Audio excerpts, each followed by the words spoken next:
আহা, ওরা কোনো মতে জীবন নিয়ে বেঁচেছে। তুমি এসব কথা এখন আর বলছো কেন? সেজন্য একটার পর একটা বিপদ আমাদের উপর দেন। না না, আমাদের এখানে কোনো আশ্রয় হবে না। আপনারা অন্য কোথাও দেখেন। তোমার স্বামী এবং মেয়েকে তো দেখতে পাচ্ছি না, ওরা কোথায় গেল? অন্যদিকে নবীনদের ঘর ভেঙে যায়।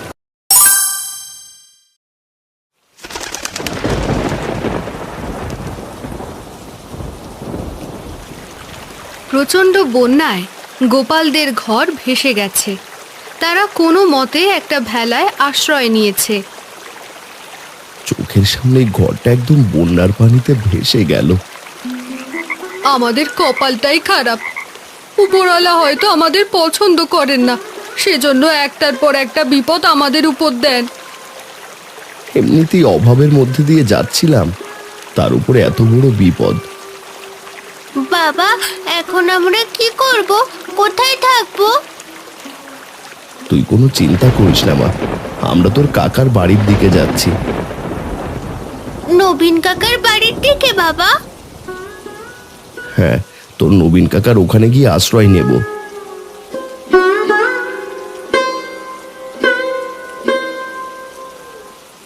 অন্যদিকে গোপালের ভাই নবীন গোপালের তুলনায় বড়লোক হওয়ার কারণে এই বন্যায় বড় একটা ঘর তোলে। নবীন, বড় বিপদে পড়ে তোদের এখানে এসেছি। বন্যায় আমাদের ঘর ভাসিয়ে নিয়ে গেছে। কি বলছো দাদা? বন্যা তোমাদের ঘর ভাসিয়ে নিয়ে গেছে? হ্যাঁ, আমরা কোনো মতে বেঁচে আছি, এটাই ওপরওয়ালার কৃপা। না না, আমাদের ঘরের কিছু হয়নি। তুই একটু আমাদের সাহায্য করবি? তোর এখানে আশ্রয় দিবি আমাদের?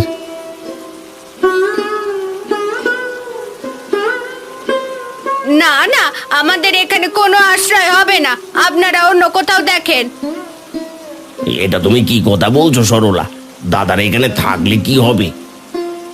আমি বলেছি এখানে থাকতে পারবে না, তার মানে থাকতে পারবে না। তাদেরকে আমরা আশ্রয় দেব না। দাদারা তাহলে এখন কোথায় থাকবে? থাক নবীন, আমরা কোনো না কোনো একটা ব্যবস্থা করে নেব।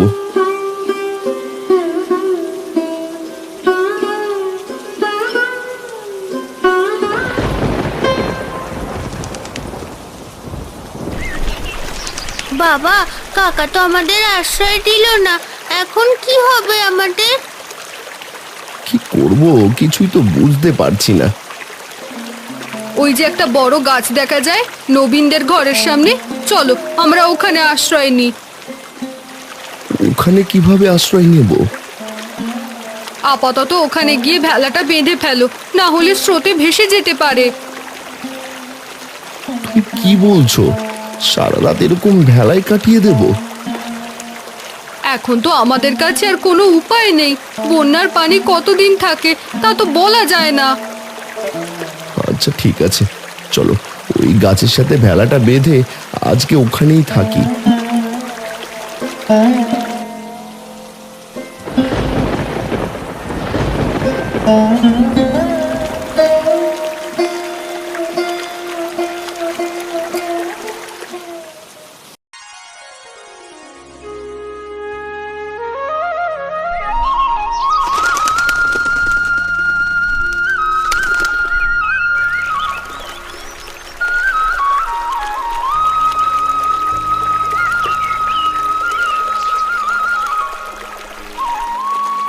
কি গো বড় বৌদি, কোথায় ছিলে তোমরা সারা রাত?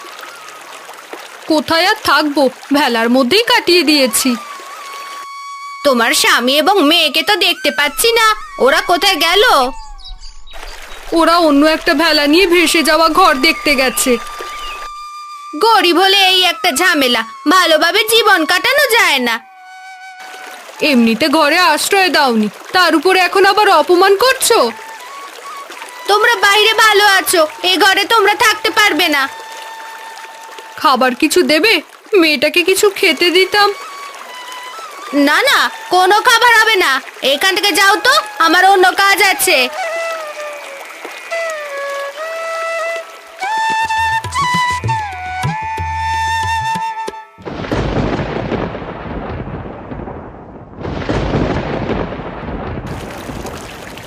বাবা, আকাশের অবস্থা তেমন একটা ভালো নয়। সেটা তো আমিও দেখতে পাচ্ছি, মনে হচ্ছে ঝড় হবে। বাবা, আমাদের তো কোনো ঘর নেই, এবার আমাদের কি হবে? আমার কাছে একটা বুদ্ধি আছে। কি বুদ্ধি বলো তো? এই যে বড় গাছটা, চলো চলো আমরা এই গাছের উপরে উঠে আশ্রয় নিই। এটা তুমি কি বলছো? এখন কিনা গাছে আশ্রয় নেব? এটাই বুদ্ধিমানের কাজ হবে, আগে আমরা সতর্ক হয়ে থাকি।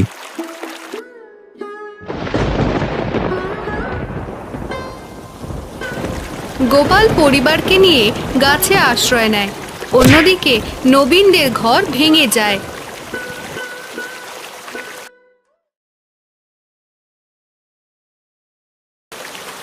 ভালো ঘরে থেকে কি এমন হলো? তোমাদের ঘর তো সেই ভেঙে গেল, আমরা ভেলায় ভালো আছি। ঘর চাইলে আমরা মেরামত করে নিতে পারবো, তোমাদের তো থাকারও জায়গা নেই। গতকাল রাতে তোমরা তো কষ্ট করলে, আমাদের তো কষ্ট করতে হয়নি। কেন, তোমরা কি করেছিলে? আমরা তো গাছের উপরে আশ্রয় নিয়েছিলাম। যাক, আমাদের এখনো গাছে আশ্রয় নিতে হয় না, ঘরেই আশ্রয় নিতে পারি। আমাদের কাছে ভেলা আছে, চাইলে গ্রামে ঘুরে বেড়াতে পারি। তোমরা তো ঘর বন্দি। তুমি কিন্তু একটু বেশি কথা বলছো। গায়ে দহন হচ্ছে নাকি? পোড়া পোড়া গন্ধ পাচ্ছি।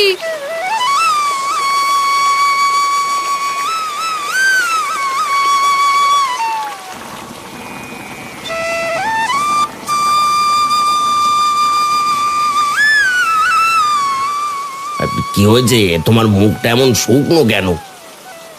কি হয়েছে বুঝতে পারছো না? তুমি যদি আমাকে না বলো তাহলে আমি কিভাবে বুঝবো? ঘরের কি অবস্থা হয়েছে তোমার চোখে পড়ছে না? তা তো অবশ্যই ঠিক করব, একটু সময় তো লাগবে। শোনো, আর একটা ভেলা বানাবে। আচ্ছা ঠিক আছে, বুঝতে পেরেছি, করে দেব। মনে থাকে যেন। থাকবে থাকবে, তুমি এত চিন্তা করো না।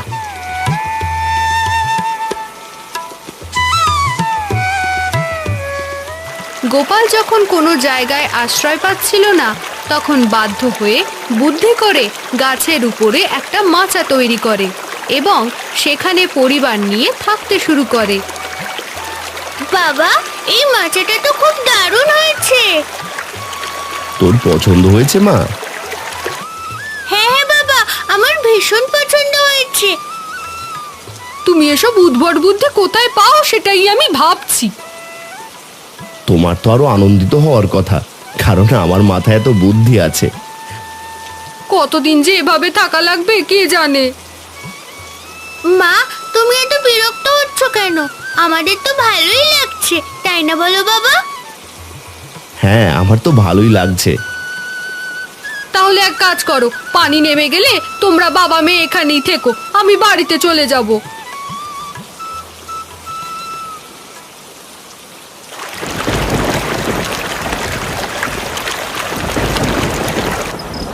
আমার তো প্রচন্ড ভয় করছে। ঘরটা তো মনে হচ্ছে আর টিকবে না, কি করব কিছুই তো বুঝতে পারছি না। তোমার কিছু করতে হবে না, তুমি তোমার ভাইদের কথাই চিন্তা করো। এরকম পরিস্থিতিতে তুমি আমার সাথে ঝগড়া করতে চাও? আমি তো ঝগড়া করতে চাই না, আমি চাই আমার জীবনটা বাঁচুক। তুমি তো বাঁচার কোনো চিন্তাই করছো না। এই ঘরে আরে এক মুহূর্ত থাকা ঠিক হবে না, চলো চলো তাড়াতাড়ি বেরিয়ে পড়ি, ঘরটা মনে হচ্ছে মাথায় পড়বে। কোথায় যাবে? হ্যাঁ চলো চলো, ভেলা রাখা আছে, ভেলায় গিয়ে উঠি।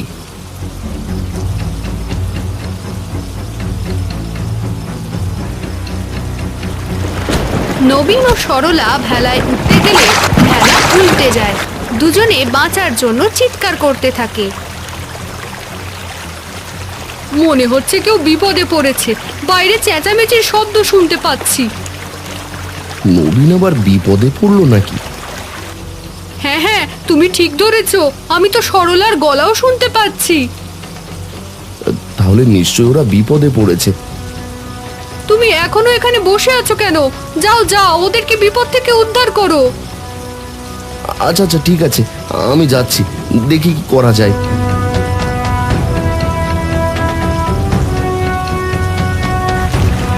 তুমি সাবধানে থেকো।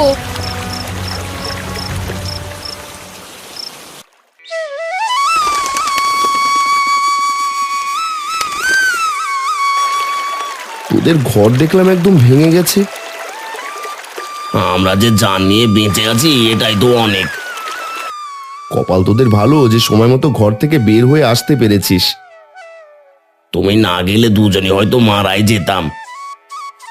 ঘর নিয়ে এত বড়াই, ঘরে আমাদের আশ্রয় দাওনি, কিন্তু উপরওয়ালার পরিকল্পনা দেখো সরলা, আজকে আমার ঘরেই তোমাকে আশ্রয় নিতে হলো। আহা, ওরা কোনো মতে জীবন নিয়ে বেঁচেছে, তুমি এসব কথা এখন আর বলছো কেন?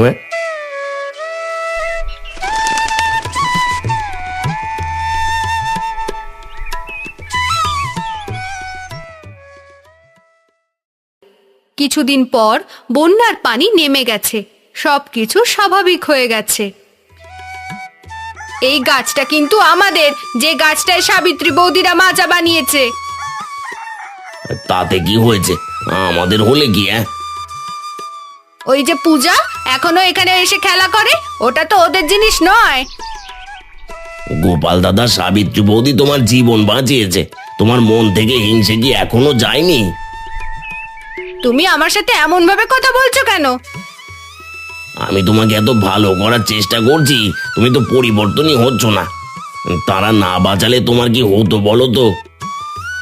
ঠিক আছে, আমি ভুল করতেই পারি, তুমি একটু ভালোভাবে বোঝালেই তো হয়। আমি নিজের ভুল বুঝতে পারি। এখন বুঝতে পেরেছো তো নিজের ভুল?